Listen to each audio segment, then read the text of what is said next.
Hello and welcome all the future officers on the study फंडा platform. मैं हूं अभिषेक और हम कर रहे हैं साइंस की PYQ सीरीज़। आज की इस वीडियो में हम बात करेंगे 2014 के सारे क्वेश्चंस की। ये 2014 में क्वेश्चंस बहुत कम पूछे गए थे from the science section. There are almost 14 to 15 questions only. तो ये वीडियो बहुत छोटी होने वाली है, शॉर्ट एंड क्रिस्प। तो I hope you enjoy this, you will find this informative. Let us start with the first question. It says that according to the principle of energy conservation, when a piston in an automobile engine compresses the gas in a cylinder, which of the following must occur? ठीक है, तो अब होता क्या है, ये compression in an engine की बात कर रहे हैं। ठीक है, अब जैसे कि कोई इंजन में ऐसा होता है, ये पिस्टन लगा होता है। ठीक है, यहाँ पे कुछ गैस के पार्टिकल्स हैं। ठीक है, अब अगर इसको कंप्रेस किया जाएगा तो क्या होगा, ये पिस्टन कुछ यहाँ आ गया तो सारे के सारे पार्टिकल्स इधर सेटल डाउन हो जाएंगे। इनके बीच का इंटर पार्टिकल डिस्टेंस कम हो जाएगा, डेंसिटी बढ़ जाएगी, वॉल्यूम कम हो जाएगा। ठीक है, तो अब इससे क्या होता है, यहाँ पे देखिए आप दोबारा से कि अगर यहाँ से कंडीशन यहाँ आ गई है तो क्या इस पर प्रेशर बढ़ा? बिल्कुल बढ़ा। प्रेशर बढ़ने से वॉल्यूम कम हो गया। तो अब जब ये केस हो जाता है, प्रेशर बढ़ रहा है, तो पिस्टन ने एनर्जी ट्रांसफ़र करी होगी कुछ, उस एनर्जी ट्रांसफ़र की वजह से टेम्परेचर जो है वो राइज़ कर जाएगा। ठीक है, और अगर टेम्परेचर राइज़ किया तो काइनेटिक एनर्जी जाहिर सी बात है बढ़ेगी पार्टिकल्स की। ठीक है, ओके, इसके हिसाब से हमारा जो ऑप्शन ए है, kinetic energy of the gas must increase, yes it will increase, option A will be the answer. ठीक है, अब law of conservation of energy क्या बोलता है? It say that energy can neither be created nor be destroyed. ठीक है, बस उसमें ट्रांसफॉर्मेशन होता है। ठीक है, ट्रांसफॉर्मेशन होगा एक फॉर्म से दूसरे फॉर्म में। जैसे कि अब हम सोलर एनर्जी बनाते हैं, टाइडल एनर्जी बनाते हैं, हाइड्रो पावर एनर्जी बनाते हैं, तो हम क्या कर रहे हैं, एनर्जी को सिर्फ ट्रांसफ़र ही तो करा रहे हैं। ठीक है, अब जैसे पंखा चल रहा है, तो पंखा चल रहा है तो उसमें क्या होता है, आपने उसको इलेक्ट्रिक एनर्जी दी और वो इलेक्ट्रिक एनर्जी चेंज हो गई किस में, मैकेनिकल एनर्जी में, और वो मैकेनिकल एनर्जी फिर विंड एनर्जी में। ठीक है, तो ये हमारा चल रहा है। अब लाइट बल्ब है तो क्या हो रहा है उसमें, लाइट बल्ब में इलेक्ट्रिक एनर्जी आ रहा है और वो चेंज हो रहा है कि इसमें लाइट एनर्जी में। ठीक है, ऐसे ही I give you few questions, I would like to that you comment down the answers. Okay, so there are few questions like torch. Okay, another is loudspeaker. आपको कमेंट करना है कि इसमें कौन कौन सी एनर्जी से क्या कन्वर्ट हो रहा है। ठीक है, earlier which energy was there and in which energy form it gets converted. ठीक है, माइक्रोफोन है तो इसके साथ ईयरफोन की भी बात कर लेते हैं। ठीक है, देन जनरेटर है, motor, burning of fuel, throwing a ball, cycling. Okay, so how much have these are how many, 4 and 5, 9 questions. Okay, I hope कि आपको ये बहुत बहुत ईजी क्वेश्चंस हैं। प्लीज़ थोड़ा सा आप माइंड लगाइएगा, इसके आंसर्स आपको तुरंत आ देंगे। ओके, चलिए देखते हैं next question. It says that there are few hormones given and what are their functions. ठीक है, तो देख लेते हैं, पहले जो हमें दिख रहे हैं उसको देखते हैं। प्रोजेस्टेरॉन जो हमको पता है एक्चुअली उसको देखते हैं, है ना। तो प्रोजेस्टेरॉन क्या करता है, it is secreted during the pregnancy. ठीक है, एस्ट्रोजन क्या करता है, it maintains the secondary sexual characteristics. ठीक है, जो एडोलेसेंस के पीरियड के टाइम पे या फिर अब बोलें प्यूबर्टी के टाइम पे फीमेल्स में ये रहता है, सेक्रेट होता है। मेलाटोनिन जो है वो करता है, it control the circadian rhythm. ठीक है, अभी हम सर्कैडियन रिदम की बात करेंगे। फिर बच जाता है हमारा एक ही एल्डोस्टेरोन, और ये करेगा क्या, it is a salt retaining hormone. तो अगर इसके हिसाब से हम देखें क्वेश्चन का आंसर, तो हमारा हो जाएगा ऑप्शन डी, 3, 1, 2, 4। ठीक है, चलिए तो ये देखते हैं जरा मेलाटोनिन के बारे में। ठीक है, मेलाटोनिन को रिलीज करता है कौन, पीनियल ग्लैंड। ठीक है, ये क्या कंट्रोल कर रहा है, सर्कैडियन रिदम। ठीक है, या इसको आप बोल सकते हो बायोलॉजिकल वॉच। जैसे आपका स्लीप वेक साइकिल है, ठीक है, उसको मेंटेन करेगा। ठीक है, एक पर्टिकुलर टाइम पे आपको डेली भूख लग जाएगी कि हाँ इतने बजे होता है, इतने बजे खाना खाते हैं, इतने बजे भूख लग जाएगी, तो कौन कंट्रोल करेगा, दिस मेलाटोनिन ग्लैंड। ओके, इसके अलावा जो बॉडी टेम्परेचर है हमारा, उसको फ्लक्चुएट करने से कौन रोकेगा? This hormone. ओके, ठीक है। इसके बाद देखते हैं एल्डोस्टेरोन के बारे में। अब एल्डोस्टेरोन क्या करता है कि इसका नाम ही है सॉल्ट रिटेनिंग हार्मोन। तो हमारी बॉडी में जितना भी इलेक्ट्रोलाइट है उसको कौन रेगुलेट करेगा? Aldosterone. To regulate the electrolytes in our body. Okay, चलिए देखते हैं next question. It says that if a scientist reads an ambient temperature 273 Kelvin in a laboratory, what will the doctor's thermometer read it? ठीक है, सबसे पहले scientist को और doctor को भूल जाते हैं। ठीक है, अब हमें दिया हुआ है 273 केल्विन, इसको सेल्सियस में कन्वर्ट करेंगे कितना हो जाएगा? 0 डिग्री सेल्सियस। इसको फ़ारेनहाइट में करेंगे तो कितना हो जाएगा? 32 डिग्री फ़ारेनहाइट। ठीक है, अब हम देख लेते हैं आंसर। तो 0 डिग्री फ़ारेनहाइट नहीं होगा, 32 degree Fahrenheit. Okay, this is our answer. Alright, okay, चलिए। अगर इसके बाद और भी इसके बाकी की भी बात करें, जैसे और भी स्केल्स होते हैं, फ़ारेनहाइट, केल्विन और सेल्सियस, ऐसा कुछ फॉर्मूला होता है C/5 = F-32/9 = K - 273/5। ये इंटर कन्वर्जन फॉर्मूला है, इसको आप याद रख सकते हैं। ठीक है, चलिए नेक्स्ट क्वेश्चन की बात करते हैं। Methane is a very potent green house gas. It is converted to carbon dioxide to ease its overall effect on global warming. This process is known as. ठीक है, देखिए जो मीथेन होता है हमारा, ठीक है, वो नेचुरल डिकेइंग से या फिर जो हमारा डंग होते हैं एनिमल्स के, उससे निकलता है। ठीक है, तो मीथेन एक्चुअली क्या होता है, वेरी शॉर्ट स्टे होता है इसका एटमॉस्फेयर में, मतलब बहुत जल्दी फिर डिजॉल्व हो जाता है। ठीक है, लेकिन जो बहुत कम टाइम के लिए भी रहता है ना, वो बहुत ज़्यादा हार्मफुल है, very very harmful it is for the climate. ठीक है, तो इसको कन्वर्ट कर दिया जाता है किसमें? कार्बन डाइऑक्साइड में। ठीक है, और इस प्रोसेस को बोलते हैं ब्लॉकिंग। तो आप इसको ऐसे भी याद रख सकते हैं कि methane is getting blocked from any putting any harmful threats to the environment और the climate, so it is getting blocked. तो ये आपका आंसर ऐसे है, ब्लॉकिंग। ओके, चलिए नेक्स्ट क्वेश्चन देखते हैं। It says the weight of any object is felt due to gravity of earth. ठीक है, when any object goes inside the earth और above the earth, weight decreases. ठीक है, इनसाइड द अर्थ और above the earth weight decreases.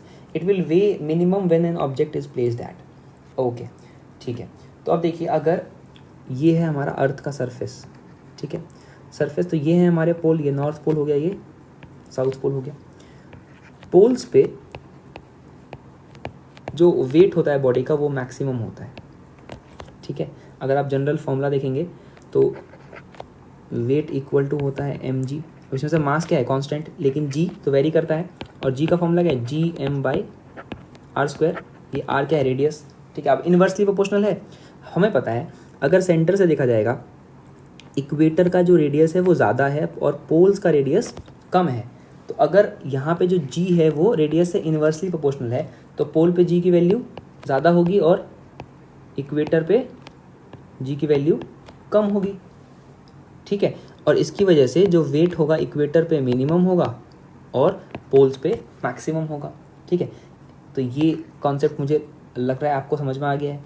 ठीक है, इसके हिसाब से एक और चीज़ होती है, जो g की वैल्यू है एट सेंटर ऑफ अर्थ।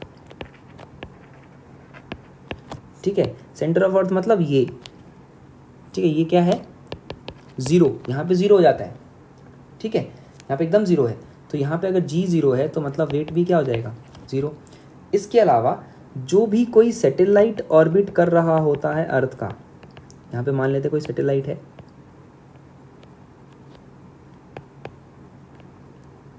ठीक है, इस सैटेलाइट में भी g का वैल्यू क्या होता है? 0 होता है, तो वहाँ पे भी वेट क्या हो जाएगा? 0। ठीक है, ओके, अब देखिए आप ऑप्शंस को। Equator and the moon, north pole and the Saturn, south pole and 1 kilometre beneath the earth, and centre of earth and in an orbiting satellite. ठीक है, तो आपका ऑप्शन डी सही हो जाएगा। ठीक है, बहुत से ये एक्चुअली बहुत कम जगह पे दिया रहता है। ठीक है, ये आप बिल्कुल याद रखना, ये जो दो आपको ये दो केसेस है ना, एक ये और एक ये सैटेलाइट वाला, ये बहुत कम जगह पे दिया रहेगा। ठीक है, और जनरली लोग सिर्फ इतना याद रख के जाते हैं कि पोल्स पे मैक्सिमम होगा, इक्वेटर पे मिनिमम हो जाता है। ठीक है, और वो इसके हिसाब से इसमें फिर कंफ्यूज जाएंगे ऑप्शंस में और गलत आंसर टिक करके आ जाएंगे। ठीक है, I hope you have understood this. Let's move to the next question. Next question is again match the following types. Cell type है और उसका फंक्शन दिया हुआ है हमें, ठीक है। It is a easy question. Red blood cell क्या करेगा, इट कैरीज द ऑक्सीजन, ठीक है, इट कैरीज द ऑक्सीजन, तो ये जाएगा fourth. Then white blood cells fight करता है इन्फेक्शन को, ठीक है। प्लेटलेट्स करेंगे ब्लड क्लॉटिंग में हेल्प, ये हो जाएगा 1। और प्लाज्मा करेगा डिजॉल्व सब्सटेंसेस को कैरी, ठीक है। तो हमारा आंसर हो गया 4 2 1 3, ऑप्शन सी, ठीक है। चलिए देखते हैं अगला क्वेश्चन अब। It says that which of the following are not chemical changes, ठीक है। अब केमिकल चेंज क्या होता है आपको पता होना चाहिए। केमिकल चेंज इज एक्चुअली की कोई भी चीज़ न्यू कंपाउंड फॉर्म हो रहा है, मतलब पहले कोई सब्सटेंस था वो चेंज हो गया किसी न्यू कंपाउंड में, ठीक है। तो उसमें क्या होगा, केमिकल फॉर्मूला चेंज होगा, ठीक है, रेशियो चेंज होगा। बट फिजिकल चेंज में ऐसी चीज़ें नहीं होती हैं, ठीक है। फिजिकल चेंज, हाँ एक और चीज़ इंपॉर्टेंट है कि जो केमिकल चेंज होगा वो इरिवर्सिबल होता है, मतलब ये नॉर्मल फिजिकल मेथड से हम वापस से उस सब्सटेंस में नहीं आ सकते, हमें इलेक्ट्रोलिसिस करना पड़ता है या इलेक्ट्रोकेमिकल मेथड्स यूज़ करने पड़ते हैं। But physical changes are easily reversible, जो फिजिकल चेंजेस होते हैं वो इजीली रिवर्सिबल होते हैं, ठीक है। चलिए तो देख लेते हैं यहाँ पे क्या है। तो tempering of iron, tempering of iron क्या होता है कि आयरन का हमें कुछ भी हम प्रॉपर्टीज़ को इम्प्रूव कर रहे हैं, एक्चुअली इम्प्रूव, टेम्परिंग का मतलब इम्प्रूविंग द प्रॉपर्टीज। इसको आप ऐसे याद रख सकते हो, बॉल टेम्परिंग होती है तो एक्चुअली वो बॉल टेम्परिंग में क्या हो रहा है, जो क्रिकेट खेलते हैं उनको पता होगा, बॉल को रिवर्स स्विंग कराने के लिए उसकी प्रॉपर्टी को तो इम्प्रूव कर रहे हैं, एक तरह से ज़्यादा रफ कर रहे हैं, ठीक है। तो एक्चुअली आयरन का अगर हम प्रॉपर्टी इंप्रूव करना चाह रहे हैं कि अच्छा थोड़ा सा डक्टाइल बना देते हैं ज़्यादा, और कुछ चीज़ें मिला के उसको थोड़ा रफ बना देते हैं, थोड़ा ब्रिटल बना देते हैं या लेस ब्रिटल बनाते हैं, ठीक है, सारी ऐसी चीज़ें, तो उसमें ये आ जाएगा, ठीक है, ओके। तो ये क्या है एक्चुअली एक फिजिकल चेंज, क्योंकि कुछ भी करेंगे रहेगा तो आयरन ही, ठीक है। देन आते हैं conversion of iron piece into an electromagnet by passing the current around the iron, ठीक है। अगेन अब ये इलेक्ट्रोमैग्नेट बनाया है, ठीक है, वापस से हटा देंगे तो वापस से आयरन ही बन जाएगा, और उसमें भी आयरन कुछ नई चीज़ नहीं बनी, ठीक है, आयरन ही रहा, ठीक है। तो ये भी क्या है, एक फिजिकल चेंज है। Then melting of iron, iron को मेल्ट कर देंगे लिक्विड बन जाएगा, वापस से सॉलिड बन जाएगा, ये भी एक फिजिकल चेंज है। But rusting of iron it is a chemical change, ठीक है। कैसे है, तो आप इसको देखो, रस्टिंग ऑफ आयरन ये ऐसा कुछ होता है कि अगर आयरन को छोड़ दिया जाए एटमॉस्फेयर में तो ऑक्सीजन प्लस मॉइस्चर के साथ रिएक्ट करता है और ये बना लेता है फेरस हाइड्रोक्साइड, ठीक है, और यही होता है रस्टिंग, ठीक है। तो ये यहाँ पे क्या हो गई, नई चीज़ बन गई, ये होता है हमारा केमिकल चेंज। तो ये हमारा आंसर नहीं है। फोर्थ देख लेते हैं, तो इसमें 4 है, ये नहीं है आंसर, ये नहीं है आंसर। फिर फर्स्ट सेकेंड थर्ड तीनों ही हमारे फिजिकल चेंजेस हैं, तो option will be C, correct option will be C, okay. चलिए देखते हैं अगले क्वेश्चन को। Next question is arrange the following fuels in the decreasing order of air pollution caused by burning a kilogram of each of them, ठीक है। आप इसको आप जनरल लाइफ में देखते होंगे, जो डीजल इंजन हैं उसको थोड़ी दिनों के बाद, 10-15 सालों के बाद, I don't remember the exact years, उसको हटा दिया जाता है, ठीक है, because it causes more pollution, ठीक है। फिर पेट्रोल इंजन उसके बाद आते हैं और फिर CNG है, ठीक है। तो आई होप कि ये आंसर आप अपने आप ही टिक कर दोगे, that is option B, diesel, petrol and CNG, okay. Decreasing order बोला है हमको, ठीक है। चलिए नेक्स्ट देखते हैं, that which of the following ions present in low concentration in drinking water is essential for normal growth of teeth but harmful to teeth at high concentration, ठीक है। ये हमने देखा था, हमने बात करी थी प्रीवियस ईयर में पहले भी, कि जो फ्लोरीन है एक्चुअली उसका कंजम्पशन जो है वो आगे कुआं पीछे खाई वाली बात है। अगर ये एक्सेस में हो जाता है, ठीक, एक्सेस में अगर ये कंजम्पशन हो जाता है तो इट कॉजेज फ्लोरोसिस। अगर इसका मॉडरेट कंजम्पशन है तो it causes dental effects, harmful effects, ठीक है। एंड अगर लेस कंजम्पशन है या ज़ीरो कंजम्पशन है तो it causes the tooth cavity, okay. So हमें बहुत ही ध्यान से इसका कंजम्पशन रखना पड़ता है। ऑप्शन सी हमारा आंसर है इस क्वेश्चन के लिए, ठीक है। चलिए देखते हैं अगले क्वेश्चन को। Again the match the following types. तो यहाँ पे देखते हैं कि कुछ कौन से ऑब्जेक्ट्स हैं और उसके बारे में कुछ फेनोमेना है, ठीक है। Colour of an opaque objects, अब ओपेक ऑब्जेक्ट इसमें से क्या करेगा, फ्लोरोसेंस नहीं देगा, रिफ्लेक्शन देगा। ठीक है, ओपेक ऑब्जेक्ट क्या देगा, रिफ्लेक्शन देगा, कि कोई चीज़ है जिसके थ्रू लाइट पास नहीं कर सकती। ठीक है, तो क्या होगा, टकरा करके वापस आ जाएगी, तो ये होगा रिफ्लेक्शन देगा opaque object. Then colour object through a coloured glass, colour object through a colour. ठीक है, अब कलर्ड ग्लास है, इसके थ्रू लाइट जा रही है, लाइट जा रही है, तो जनरली जैसे गॉगल्स पहने हुए हैं आपने, तो उसमें क्या हो रहा है, ट्रांसमिशन ऑफ लाइट हो रहा है। ठीक है, तो ये होता है ऑप्शन, इसका हो जाएगा थर्ड।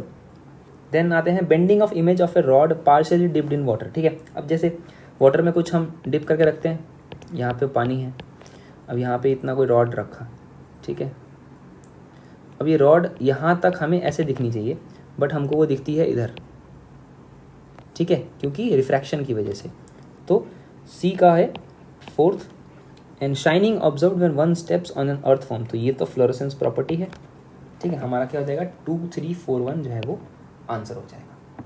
ठीक है, I hope you understood this, it's very easy, आपको याद रखनी है बेसिक फिनोमेनास। चलिए देखते हैं नेक्स्ट क्वेश्चन।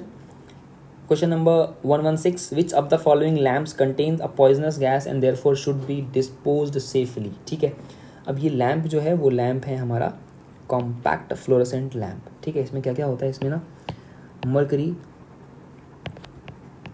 और फॉस्फोरस जैसे हमारे क्या होते हैं एलिमेंट्स होते हैं, जो कि क्या करता है, इसको पॉइजनस बनाता है।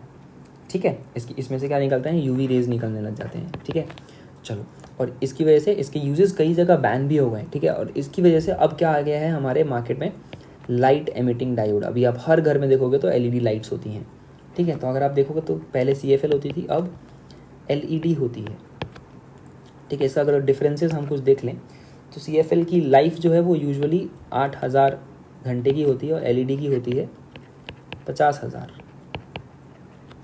ठीक है, जो CFL है वो लेस एक्सपेंसिव था। ठीक है, लेकिन ये क्या करता था, मोर पावर कंजम्पशन। ठीक है, एक्चुअली ये पूरा चलता आ रहा है, जैसे पहले हमारे पास इनकैंडिसेंट बल्ब होते थे 100 वाट वाले, उसमें इससे भी ज़्यादा पावर यूज़ होता था, वो उससे भी सस्ता था, वो 10 रुपये की 15 रुपये की आती थी, बट वो बहुत ज़्यादा पावर यूज़ करता था। ठीक है, ओके। LED जो है वो मोर एक्सपेंसिव है लेकिन लेस पावर यूज़ करता है। ठीक है, तो कुछ ना कुछ प्रोज एंड कॉन्स होते ही हैं। ठीक है, ओके। इसमें CFL में ब्राइटनेस भी कम थी, it was less bright, it is more bright, या बोले ब्राइटर देन CFL। ठीक है, तो ये सब चीज़ें कुछ हमारे पास डिफरेंसेस हैं, और एक तो बेसिक डिफरेंस है ही कि CFL was poisonous, LED is not at all poisonous. तो हमें कुछ भी अब सावधानी रहने की ज़रूरत नहीं है उसको लेकर के। जब इसका डिस्पोज करने का टाइम आता था तो हमको बहुत ज़्यादा सतर्क रहना पड़ता था। चलिए देखते हैं next question. Next question says animals cell wall is essentially made up of. ठीक है, तो ये बना होता है लिपिड बाइलेयर से। ठीक है, और लिपिड बाइलेयर में भी एक्चुअली दो चीज़ें होती हैं, एक तो होता है लिपोप्रोटीन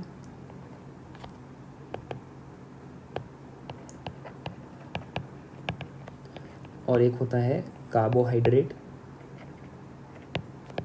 ठीक है, इससे बनता है लिपिड बाइलेयर। जो सेलुलोज है वो किस में होता है, तो प्लांट के सेल वॉल में। ठीक है, चलिए okay. Next question says that consider the following statements describing the functions of plant. Okay, ठीक है, तो first statement says photosynthesis is the process to convert light energy from the sun into chemical energy. बिल्कुल सही है। That is carbohydrates are synthesised from carbon dioxide and water using sunlight. ठीक है, इसमें होता क्या है कि CO2 जो है, जो CO2 है, और ये क्या करता है सनलाइट के प्रेजेंस में क्या बनाता है, तो कार्बोहाइड्रेट बनाएगा और वाटर बनाएगा। ठीक है, और एक और चीज़ होनी चाहिए यहाँ पे, क्लोरोफिल, जिसमें हम बार बार पढ़ चुके हैं बहुत बार। ठीक है, तो ये बिल्कुल सही स्टेटमेंट है। देन फर्मेंटेशन और zymology is a metabolic process that converts carbohydrates to alcohol and carbon dioxide. ठीक है, ये भी बिल्कुल सही स्टेटमेंट है। फर्मेंटेशन में क्या होता है, अब ये टर्म से आप फेमिलियर नहीं होंगे, लेकिन अब फर्मेंटेशन आपको पता होगा। इसमें क्या होता है, कार्बोहाइड्रेट्स क्या करते हैं, इसको अल्कोहल में कन्वर्ट कर दिया जाता है। ठीक है, जैसे भी हमारे अल्कोहल हैं या तो ये सब चीज़ें आपको कैसे बनता है, फर्मेंटेशन की वजह से बनता है। ठीक है, तो I hope that you have got the answer. Option C is answer, both 1 and 2 are correct. ठीक है, okay. That's it for today's session. Hope you have enjoyed. You have found it informative. For any doubts, you can contact us on the WhatsApp. For further updates, you can join the Telegram channel. You'll find the link in the description. Thank you so much. I hope you're loving this session. We'll be back with the 2013 session soon. Please comment down your scores, like and subscribe Study Funda. Keep showing us your love. Thank you so much. Jai Hind.